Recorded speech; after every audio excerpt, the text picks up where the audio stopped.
And these are the things that are needed for Dajjal to have his power. Because when Dajjal comes out, did you know that there's going to be thousands of ulama of this ummah that will actually follow him? Two categories are mentioned. Ulama, scholars of this religion Islam, are going to follow him. And women of this religion, in Sahih Ahadith, women in their numbers will follow him. And there will be a large section of the followers of Musa alayhi salam, they will follow him. And when Dajjal comes, look, there's two things about Dajjal. There's a Dajjalic system, and then there's the actual Dajjal. So if anyone tells you the whole thing is just a system, it's not. It's a system, yes, but it's also the actual Dajjal. The question is, has Dajjal already come out? Because you get two different types of narrations. And the way the scholars have combined them is that Dajjal is alive and is already trapped, or Dajjal will be born after 30 years to parents who will not have children, but he's going to be a very strange looking human being. And what happens is, before Dajjal comes, there's an entire system that supports whatever Dajjal's going to have. Now, I don't know whether the technological things that we've got, advancements we've got, whether that's going to be at the hands of Dajjal, or whether Dajjal will have other type of powers. But it looks like the technological world we're going through, that all those devices are going to be Dajjal's. There's going to be some serious advancement in science. Dajjal Dajjal will claim to be God. But the people who will claim, who will say that he's God, most likely are those people who believe in the advancement of the development they've made as a human race on this earth. Now there's two categories of ulama here who've said, look, listen carefully, okay? Some have said we're going to go back to the days of horses and carts. Because every description Rasulullah ﷺ gives is actually either of a horse or a donkey, or he talks about a sword and so on. So some say that we're going to go back to that. Others say no. Others say that the whole, like for example, when Rasulullah ﷺ said that Dajjal is going to ride a donkey and the donkey's ears are going to be, really large and long, and between one end of the ear to another end of one ear is going to be 40 cubits. And he's going to fly on this. And that seems more like a jet. So they've said these are metaphors. And Rasulullah ﷺ never actually meant the donkey, because when he's talking to his people, how is he supposed to say a plane? How is he supposed to say a jet? How is he supposed to say that?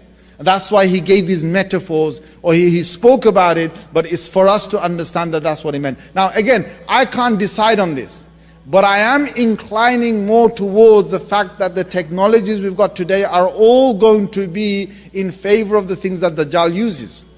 So what is he going to do when he comes down? Before he comes out, there is an Imam Mahdi that comes before him. Now again, there are many ahadith about Imam Mahdi.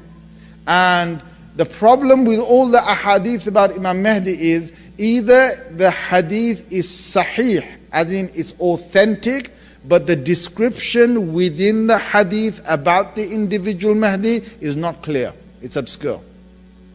Or the hadith is very clear describing Imam Mahdi, but the narration is weak. It's not authentic. And that's the problem we have with all the ahadith with Imam Mahdi. Right? But what will happen is that there's going to be these minor signs around us are going to get worse with these little minor signs. And Imam Mahdi is the bridge between all the minor signs and the major signs. So let me go over it again. Remember I told you there's three types of signs. What's number one? Come on, let me see if you're awake. Signs that have appeared one-off and they're not going to appear. What's number two? Signs that appear and they grow, okay, in their size and quantity and so on, but the same sign, but they grow. And the third one is the 10 major signs. So out of the 10 major signs, Dajjal is the first. And between the second set of signs, or the minor signs, and the major signs, Imam Mahdi is the bridge. So when he appears, he's going to be the beginning of all the 10 signs that are about to come. And Dajjal is going to be the worst of all the 10 signs that Allah Azza wa Jal would have brought on this earth. Now what happens is there's going to be a lot of things, subhanallah al-azim, a lot of things that are not going to appear the same. So for example, the Prophet ﷺ has said to us, يُكَذَّبُ الصَّادِقُ وَيُصَدَّقُ الْكَاذِبُ. Subhanallah, he said, near the end of time, the one who's speaking the truth will be rejected as a liar. And the one who's saying the lie is going to be accepted as the truthful. Can you see how what Rasulullah ﷺ said? These are the times that we're living in. Prophet ﷺ, things that you were accustomed to for all the millennia of human history are about to take a turn. The Prophet ﷺ talked about children that are going to be filled with rage.